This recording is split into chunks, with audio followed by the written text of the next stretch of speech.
जय भीम, नमो बुद्धाय. भगवान बुद्ध आणि त्यांचा धम्म या डॉक्टर बाबासाहेब आंबेडकर लिखित ग्रंथाचं आपण अभिवाचन करीत आहोत. आतापर्यंत आपण 63 भाग पाहिले. 63व्या भागामध्ये आपण सद्धम्म म्हणजे काय याच्या अंतर्गत धम्म हा तेव्हाच सद्धम्म होतो जेव्हा तो अशी शिकवण देतो की केवळ विद्वान होणे पुरेसे नाही हे पाहिले. आता पुढील भाग 64. धम्म हा तेव्हाच सद्धम्म आहे जेव्हा तो प्रज्ञा आणि शिलाबरोबर करुणेचीही शिकवण देतो.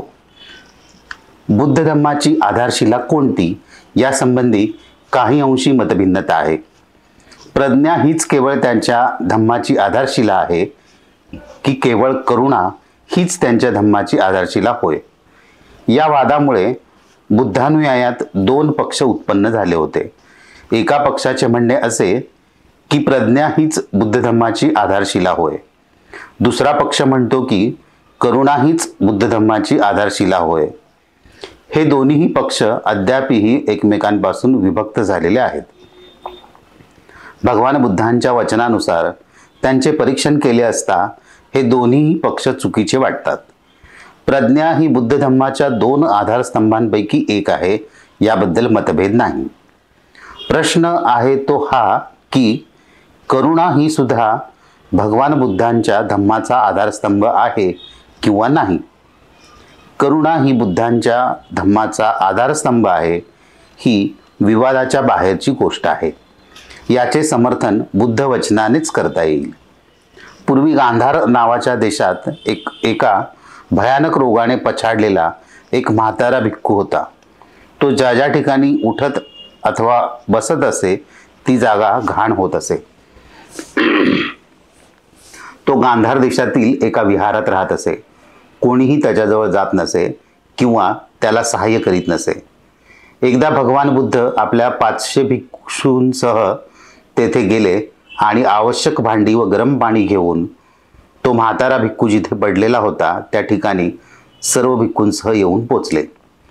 त्या जागेला एवढी दुर्गंधी येत होती की त्या सर्व भिक्खूंना त्या माणसासंबंधी घृणा वाटू लागली. परंतु तथागतांनी एका भिक्खूला गरम पाणी ओतायला सांगून आपल्या स्वतःच्या हाताने त्या भिक्खूचे शरीर धुवून त्यास स्नान घातले आणि त्याची सेवा केली. असे म्हणतात की तेव्हा धरणीकंप झाला आणि ते स्थान एका दिव्य प्रकाशाने इतके भरून गेले की राजा, त्याचे प्रधान, देव आणि नागलोक तेथे त्वरित धावत आले आणि त्यांनी भगवान बुद्धांची वंदना केली. तथागतांना उद्देशून त्यांनी विचारले, इतक्या थोर उदात्त महापुरुषाने असले घाणेरडे काम का करावे? यावर बुद्धांनी आपल्या कृतीचे असे स्पष्टीकरण केले, या जगात येण्याचा तथागतांचा उद्देश हाच आहे की जे गरीब आहेत, असहाय्य आहेत आणि अनाथ आहेत त्यांचे तथागतांनी मित्र व्हावे. जे शारीरिक व्याधींनी ग्रस्त आहेत, मग ते श्रमण असोत अथवा इतर कोणीही असोत, त्यांची सेवा करण्यासाठी. जे दरिद्री, अरक्षित आहेत आणि वृद्ध आहेत त्यांना सहाय्य करण्यासाठी आणि इतरांना आपल्यासारखेच करायला प्रेरणा देण्यासाठी तथागतांचा जन्म झालेला आहे. धम्म हा तेव्हाच सद्धम्म आहे जेव्हा तो अशी शिकवण देतो की करुणेपेक्षाही मैत्रीचे महत्त्व अधिक आहे. भगवान बुद्ध केवळ करुणा शिकवून थांबले नाहीत. करुणा म्हणजे प्राणीमात्रांसंबंधी दया करणे होय. भगवान बुद्धांनी या पलीकडे जाऊन मैत्री शिकवली. मैत्री म्हणजे अखिल जीवजातीसंबंधी, प्राणीमात्रासंबंधी दयाभाव. केवळ करुणेपर्यंत जाऊन न थांबता पुढे जाऊन अखिल प्राणीमात्राबद्दल मैत्रीची भावना ठेवली पाहिजे अशी बुद्धांची शिकवण आहे. श्रावस्तीमध्ये विहार करीत असताना बुद्धांनी एका सुत्तातून एका प्रवचनाद्वारे चांगल्या प्रकारे स्पष्ट केले आहे. मैत्रीसंबंधी बोलताना भगवान बुद्ध भिक्खूंना म्हणाले, समजा एक मनुष्य विहीर खणण्यास पृथ्वीला खोदतो, तेव्हा पृथ्वी त्याच्यावर रागावते काय? नाही भगवान, नाही, ते भिक्खू उत्तरले. समजा एक मनुष्य लाख आणि रंग घेऊन हवेत चित्रे रंगवू लागला, तर तो चित्र रंगवू शकेल असे तुम्हाला वाटते काय? नाही म्हणते, नाही. का नाही? भिक्खू म्हणाले, कारण हवेत असे काळे फलक नाहीत की ज्यावर रंग भरता येईल. तथागत म्हणाले, त्याप्रमाणेच तुमच्या मनातही काळे डाग असता कामा नये, कारण मनाचे डाग हे दुर्विचारांचे प्रतिबिंब असतात. समजा एखादा मनुष्य हातात पेटती मशाल घेऊन गंगेला आग लावण्यासाठी निघाला, तर त्याला आग लावता येईल काय? नाही म्हणते नाही. का नाही? कारण गंगेच्या पाण्यात जळण्याचा गुण नाही. आपले प्रवचन संपवीत भगवंत म्हणाले, भिक्खूंनो, ज्याप्रमाणे पृथ्वीला इजा झाल्यासारखे वाटत नाही आणि ती रागावत नाही, ज्याप्रमाणे हवा आपल्यावर कसलीच प्रतिक्रिया होऊ देत नाही, आणि ज्याप्रमाणे अग्नीने विचलित न होता गंगाजल सारखे वाहत राहते, त्याप्रमाणे भिक्खूंनो, तुम्ही दुसऱ्याने केलेला अपमान आणि अन्याय सहन करून त्याच्याशी मैत्रीनेच वागत राहिले पाहिजे. भिक्खूंनो, मैत्री ही सतत आणि निरंतर वाहत राहिली पाहिजे. आपले मन पृथ्वीसारखे खंबीर, हवेसारखे विमल आणि गंगेसारखे गंभीर ठेवणे हे तुमचे पवित्र कर्तव्य आहे. असा जर तुम्ही मैत्रीचा अभ्यास केला, तर कोणी तुमच्यासोबत कितीही वाईट आणि अप्रिय व्यवहार केला तरी तुम्ही सहसा विचलित होणार नाही, कारण जे कोणी उपद्रव देतात ते शेवटी दमून जातात. तुमच्या मैत्रीचा परिसर विश्वासारखा अमर्याद असावा.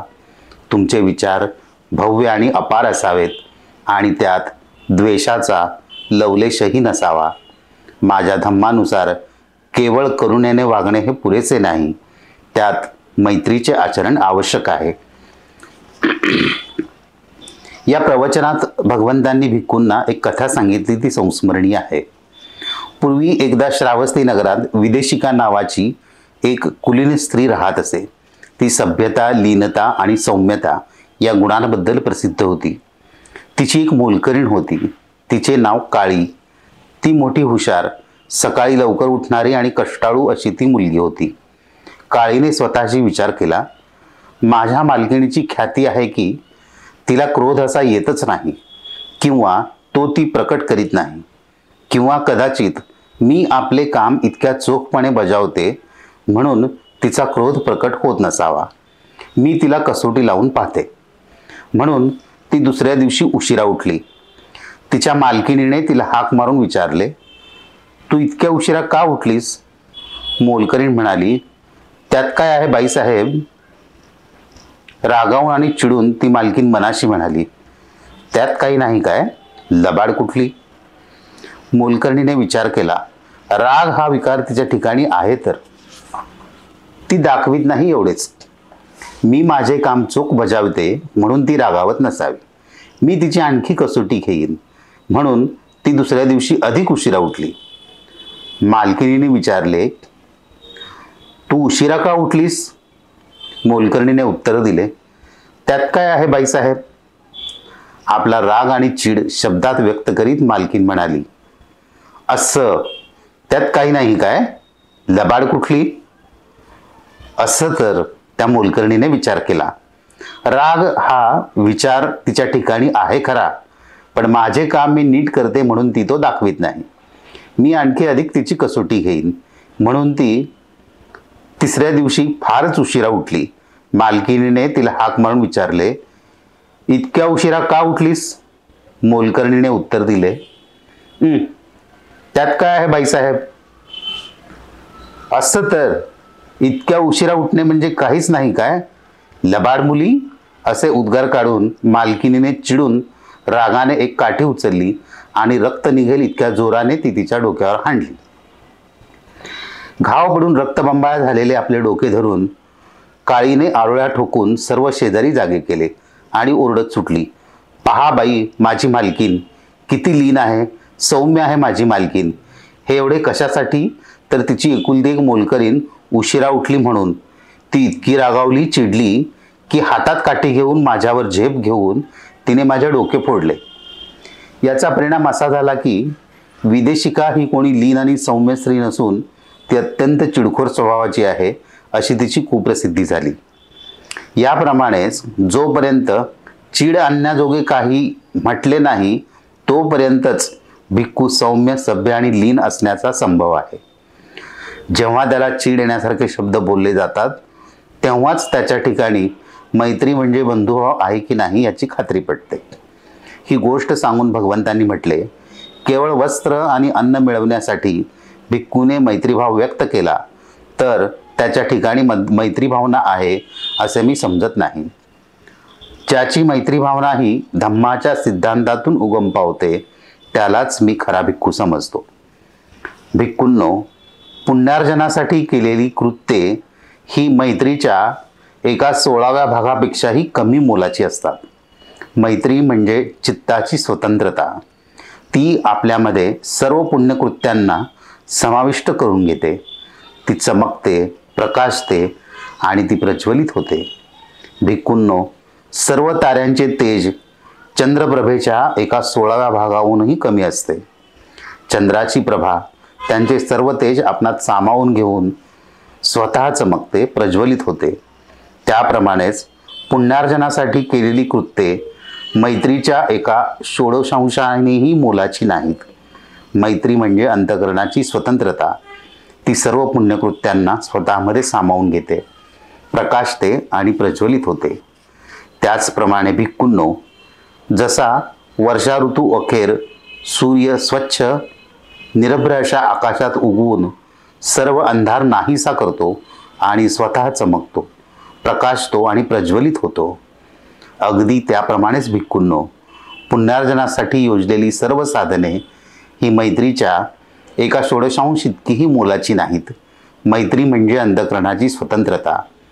ती सर्व पुण्यकृत्यांना आपल्यामध्ये सामावून घेऊन चमकते, प्रकाशते आणि प्रज्वलित होते. जय भीम. नमो बुद्धाय.